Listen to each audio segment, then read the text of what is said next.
Good evening to all of you and welcome to N Pathak periodic lab.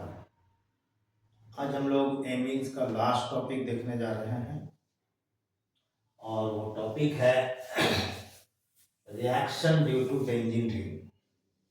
जैसा कि हम लोग जानते हैं कि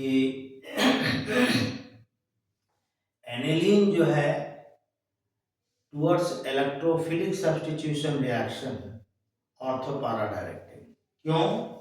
क्योंकि इसमें देखो एनिलीन में ये जो लोन पेयर इलेक्ट्रॉन है वो रेजोनेंस में जाता है और रेजोनेंस में जाने के कारण यहाँ यहाँ और यहाँ पर इलेक्ट्रॉन डेंसिटी बढ़ जाती है, लाइक दिस।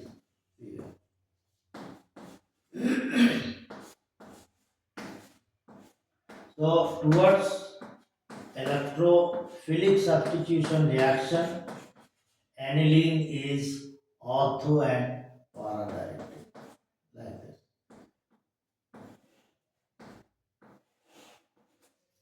ये इस तरह से ऑर्थो एंड पारा डायरेक्टिव हो जाता है, जिसके कारण इलेक्ट्रोफाइल उन पोजीशंस पे अटैक करता है जिस पोजीशन पे इलेक्ट्रॉन की डेंसिटी ज्यादा होती है। इस तरह से लाइक दिस।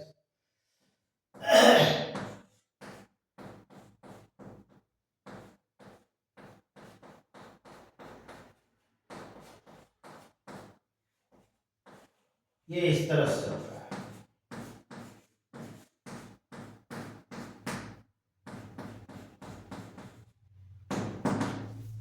ये तो अब जब आप इसका नाइट्रेशन करेंगे तो नाइट्रो जो इलेक्ट्रोफाइल है, नाइट्रो ग्रुप, उसको ऑर्थो और पारा पे आना चाहिए, लेकिन इसमें मेटा भी आ जाता है।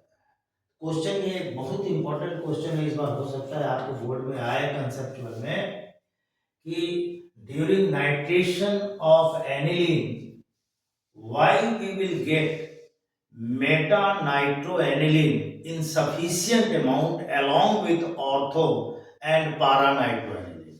जैसे देखिए ये जो है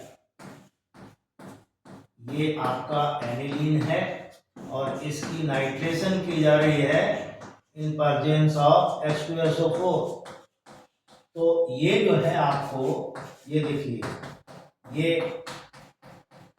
ऑर्थो नाइट्रोएनिलीन, ये इसको मेटा नाइट्रोएनिलीन और ये इसको पारा नाइट्रोएनिलीन, ये तीनों बनता है। और इसमें ये बोलता है कि ये 51% है, ये 47% है और ये 2% है। तो पूछता है कि मेटा नाइट्रोएनिलीन जो नहीं बनना था 47% क्यों बनता है सफिशिएंट अमाउंट में।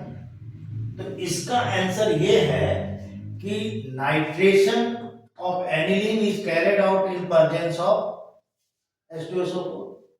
मतलब ये बेस है, ये एसिड है, तो एसिड और बेस जब आपस में रिएक्ट करेगा सॉल्ट बनेगा, तो aniline when comes in contact with H2SO4 है ना, तो ये आपका जो है एनिलीनियम आयन बनाता है NH3+।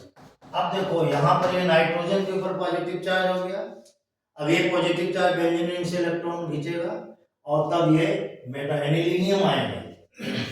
Formation of anilinium ion takes place which is meta directive, which is meta directive, और इसी को मिला के लिख देना है। इसीलिए during nitration we get meta nitroaniline along with ortho and para nitrogen। ये बड़ा इंपॉर्टेंट क्वेश्चन है और ये आपको फाइनल एग्जाम में आने की पूरी संभावना है, इसको आप याद रखिएगा। अब इसके बाद जो है तो आखिर हम नाइट्रेशन करें तो कैसे करें, how will nitration of aniline take place. तब इसके लिए हम लोग जो है नाइट्रेशन पहले नहीं करेंगे, पहले हम एसिटाइलेशन करेंगे और एसिटाइलेशन के बाद इसके लोन पेयर इलेक्ट्रॉन को सीज कर देंगे। कैसे, तो इसको हम लोग एसिटाइल क्लोराइड के साथ रिएक्शन किए तो ये बनाया, ये देखो CO CH3 and phenyl acetamide. अब इसको, अब ये लोन पे यहाँ पे जैसे ये आपका पाई इलेक्ट्रॉन खींचा तो ये बॉन्ड लोन पे इलेक्ट्रॉन यहाँ से जुड़ गया, ठीक है। अब इसका नाइट्रेशन कीजिए, HNO3 in presence of H2SO4, तो क्या होगा, ये आपको ऑर्थो नाइट्रो और पारा नाइट्रो कंपाउंड देगा। ये देखो ऑर्थो हो गया यहाँ पर, और एक और है पारा, पारा भी आ गया, UCH3। अब क्या है, अब इसका हाइड्रोलाइसिस करते हो डाइल्यूट एसिड के प्रेजेंस में, क्या हो गया, ये भाग जाएगा। यहाँ पर देखो ये बन गया NH2 NO2 और क्या NH2 NO2, ये ऐसा बन जाएगा। इस तरह से जो है हम नाइट्रेशन करेंगे। उसी तरह से ब्रोमिनेशन कीजिएगा, तो ब्रोमिनेशन कीजिएगा तो एट ए टाइम ब्रोमिनेशन कीजिएगा तो 2,4 से, इसका जैसे आप ब्रोमिनेशन कर रहे हैं, ब्रोमीन वाटर से रिएक्शन कर रहे हैं, तो ये आपको बनाएगा 2,4,6 ट्राइब्रोमो एनिलीन, 2,4,6 ट्राइब्रोमो एनिलीन। अब यहां पर जो है ये इसका रेडिश ब्राउन कलर जो है डिसअपीयर कर गया, रिएक्शन हो गया, और 3HBr निकलेगा इसमें, 3HBr। लेकिन हमको चाहिए ऑर्थो ब्रोमो एनिलीन और पारा ब्रोमो एनिलीन। इसके लिए हम क्या करेंगे, इसके लिए पहले आप एसिटाइलेशन कीजिए, और उसके बाद ये जो नाइट्रेशन किए हैं यहां पर आप इसको ब्रोमिनेशन कीजिए, ब्रोमीन वाटर। तो क्या होगा, यहां पर इसको रिएक्शन कीजिएगा तो यहां पर Br आ जाएगा और यहां पर Br आ जाएगा। अब इसकी हाइड्रोलाइसिस कीजिए तब आपको ये बनेगा।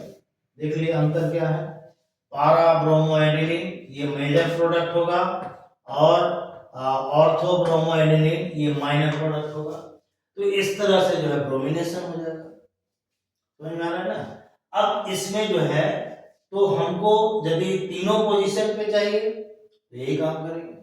अब देखो यहां से इसको जो है हमको इस कंपाउंड्स को बदलना है 135, इस कंपाउंड को बदलना है, मान लो 135 ट्राइब्रोमो बेंजीन में।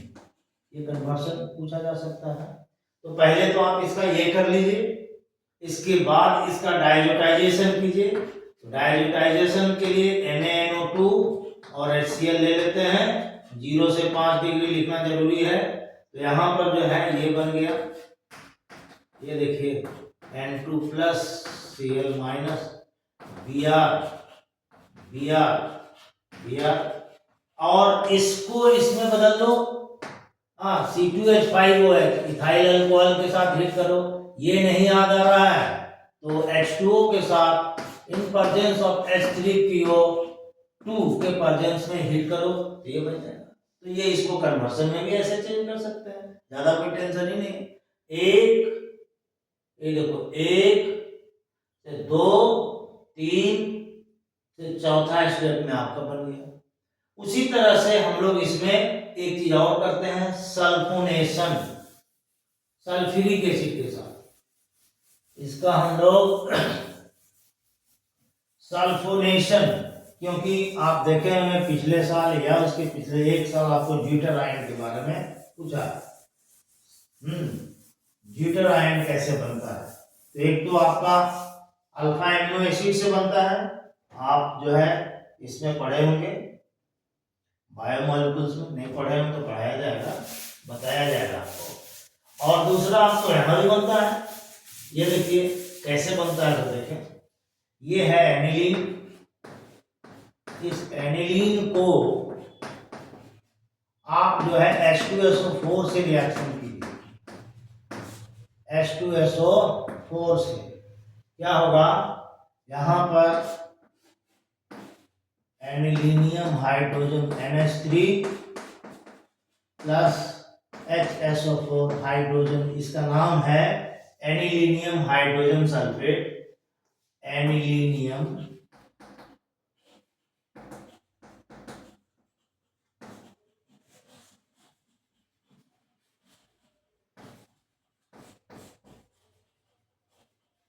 और ये रीअरेंज करेगा और यहाँ का HO यहाँ का H हट जाएगा, तो ये देखो ये बनाया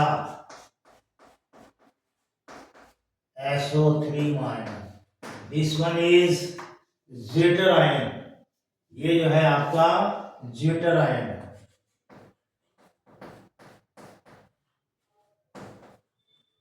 ज्यूटर आयन। इस तरह से जो है हम लोग reaction due to benzene ring देखते हैं। अब एनिलीन जो है, aniline does not show Friedel Crafts alkylation as well as acetylation. Aniline ये भी बड़ा इंपॉर्टेंट क्वेश्चन है। Aniline does not show Friedel Crafts alkylation as well as acetylation. Alkylation as well as acetylation reaction aniline के द्वारा Friedel craft नहीं दिखाएगा। कारण क्या है? तो फ्रीडल क्राफ्ट का अल्काइलेशन या एसिटाइलेशन का रिएजेंट है, जैसे alkyl halide in presence of anhydrous Lewis acid, जैसे AlCl3, BCl3, BF3, FeCl, ये सब आपका एनहाइड्रस लेविस एसिड के साथ होता है। तो चूंकि एनिलीन आपका लेविस बेस है, ये आपका लेविस बेस है और ये आपका लेविस एसिड है, ये दोनों आपस में कंबाइन करके सॉल्ट बना देगा। तो इसका पहले इसके साथ रिएक्शन होता है और तब ये इलेक्ट्रोफाइल का फॉर्मेशन होता है। अब जब ये इसके साथ रिएक्ट कर लेगा, सॉल्ट एसिड के साथ रिएक्शन करेगा, तो इसका एसिड का जो इसके साथ रिएक्शन नहीं होगा, तो सॉल्ट का इलेक्ट्रोफाइल का फॉर्मेशन नहीं होगा, तब जो है ये रिएक्शन नहीं होगा, क्योंकि ये इसके साथ सॉल्ट बना के बैठा होगा।